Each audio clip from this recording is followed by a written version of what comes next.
Hello, the YouTube, and welcome to an unboxing of what could be considered an ill-advised purchase, but I made it anyway. We are opening the Desolation of Blarg. This is the first expansion for the Munchkin CCG, because when I start collecting something, I go in whole hog.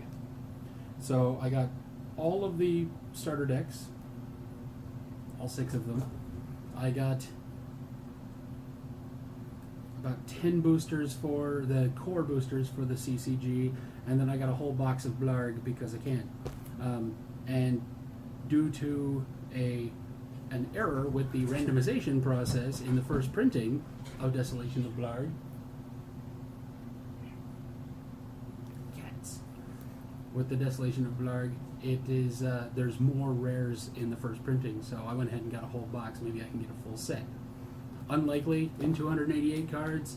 It's a 124 card set, so I would have to get some really good lucky draws to make a whole set off the first box of boosters.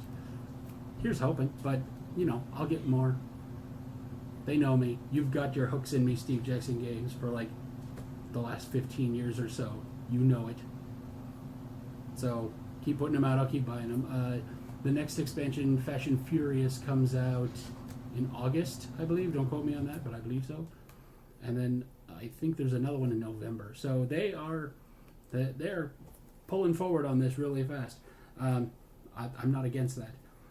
What I'm going to do, since I've watched a lot of other unboxing videos and some for CCG games, this game in particular for the core boosters, some of them are dreadfully boring. So what I'm going to do, I'm going to open the box, show you the stack of boosters to give you the aesthetic pleasure, and then I'm going to turn it off. I'm going to open the individual boosters and pick out the good cards and show them to you all. And hopefully that will be slightly more exciting than just me opening boosters of cards for like 30 minutes. So there's the box with the plastic still on. I just got it in the mail today. I was at work all day. Just thinking about my Blarg. I'm like, where's my Blarg?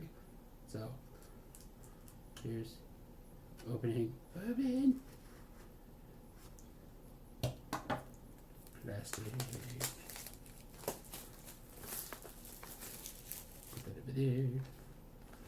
And then, open. Open the box of Blarg. Take off this here cardboard. Put it over there. Look, it's all the Blarg.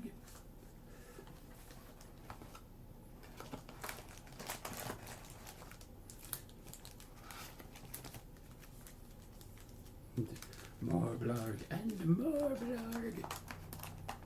I just like saying Blarg a lot, so you're gonna hear Blarg a lot. Ooh, special in the box, the Flamingo Wanderer. Zoink. He is a hero, new hero, like the Goldfish hero. He's gray. If you zap him, you move 1 card from your discard pile to the bottom of your deck. I think that's the same as the Goldfish, if I'm not mistaken. I'll look at it and tell you on the other side. But here is the massive handful of Blarg boosters that I'm going to open. Hopefully get the Inn of Improbable Rooms. That's the W rare that I want so much. It's a really fun looking card to play, and it's also a W rare, so it's probably worth something, but that's not what I'm looking for. I'm looking for it because it's a hilarious card. It's like the X monster in the core expansion, which was W rare, which is a fun monster, but there's a couple other cards that kind of mimic it. The Inn of Improbable Rooms lets you have any number of locations in play, which is kind of a game changer. I would make a deck around that. So I'm going to open these. I'll be right back. It'll be like 1 second for you. It'll probably be upwards of an hour for me. So see you in a second. Hi, welcome back. It has not been an hour like I thought. It's been 2. I went through each of the cards very thoroughly. I was reading each one. The humor is there. It's great. The first impressions that I'm getting are that Ranger and Bard are a little underrepresented. It's not that my draws were necessarily lopsided because of the 124 cards that could have been in the box. I got 108 of them. This is the checklist. You can get this from the website. I got 108 out of the 124 possible cards. So there's only 16 I'm missing. So if anybody has an Angry Katana or a Clampire, I really wanted a Clampire. There's a couple of Bard cards, of course, that I'm missing. I can say the Air Guitar, Wackety Sax. With the first printing being odd with the randomizer, yeah, it's pretty much 50-50 common to not common. Maybe a smidge over. I was writing them down for a while and then I plumb forgot a couple of times and it screwed up my numbers. But the numbers are there. It's like I'm gonna say 6-5 in favor of the not common. It's crazy. And you know that Inn of Improbable Rooms that I wanted to get so bad? Well, I didn't get one. I got two. Yeah. And in the box, with all the boosters, was a Flamingo Wanderer card. I don't know if I showed that in the first part. It's been a long time since then. But just for you people, I saved the last booster unopened right now. I'm going to open it for you. Do it live. Because I did all of the other ones. I'll show you the stack of cards here in a minute.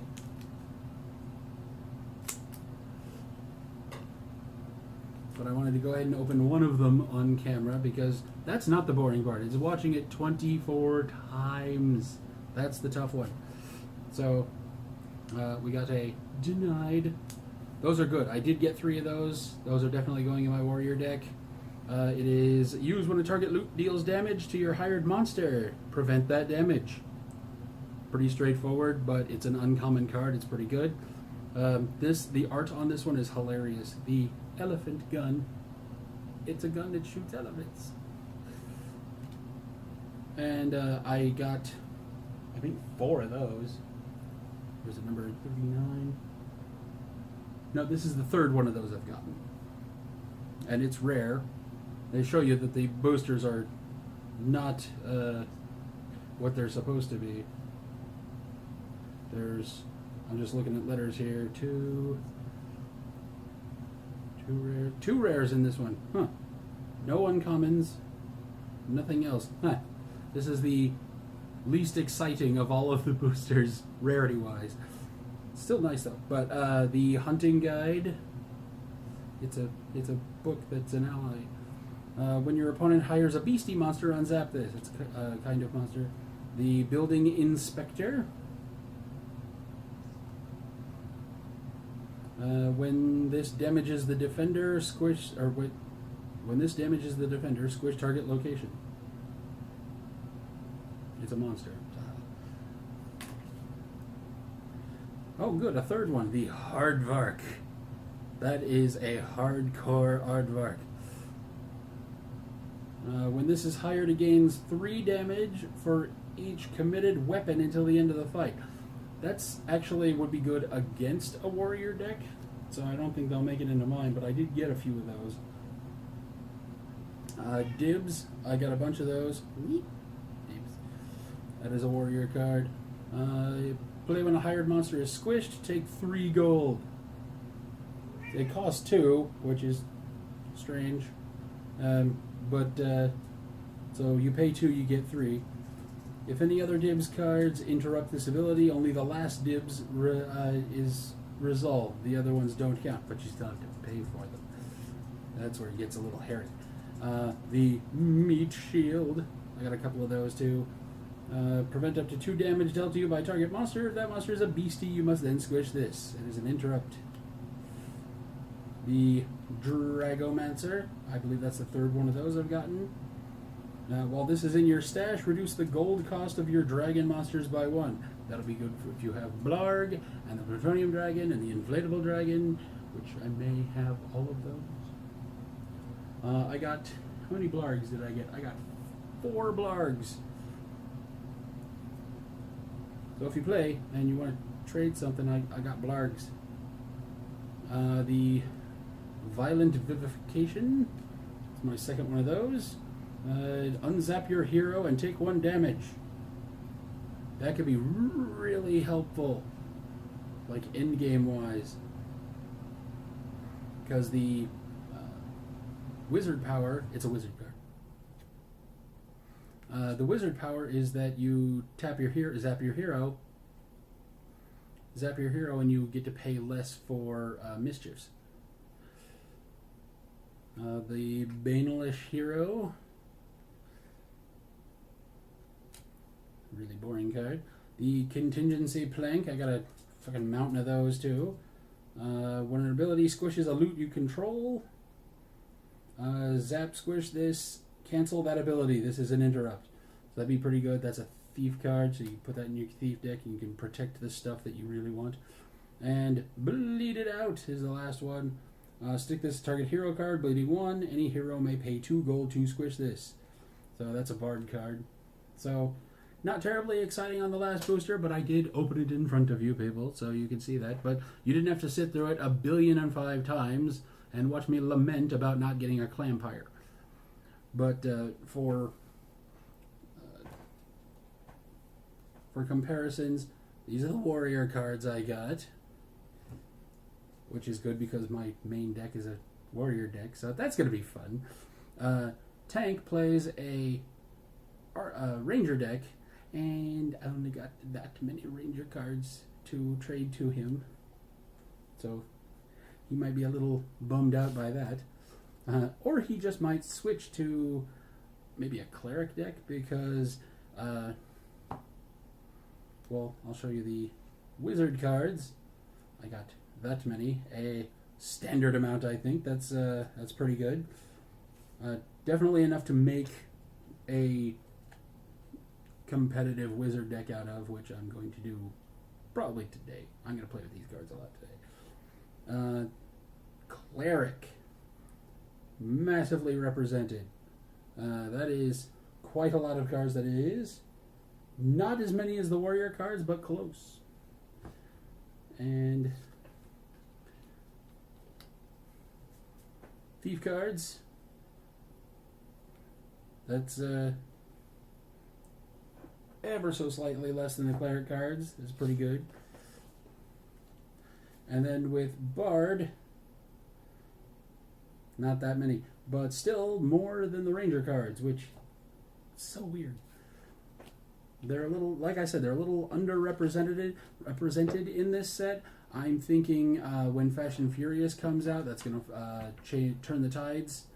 And I think that Ranger and Bard are going to be represented in that one more, as well as, well, the next tallest one is, or the next shortest, I guess, is Wizard. So there might be a few more of those. I think that the underrepresented ones in Fashion Furious are going to be Warrior and Cleric. But the gray, anybody can use them cards, boom. That is a deep pocket of anybody can use cards to build a deck from, or several. So that is going to be my next task. If you have anything to say, please say it in the comments down here. Be sure to subscribe. It's probably over here. Or it's backwards. It might be over here. But tell your friends. And I'll keep putting out unboxing videos as I get new stuff that I like. And tell me what you think. Do you play the CCG? Are you going to play it? Do you want to see an episode where we play it? Have you built any decks? Talk to me, people. Just talk to me. That's all I need. So be sure to like, share, favorite, subscribe, pay it forward, send us money, be excellent to each other, and we'll see you next time.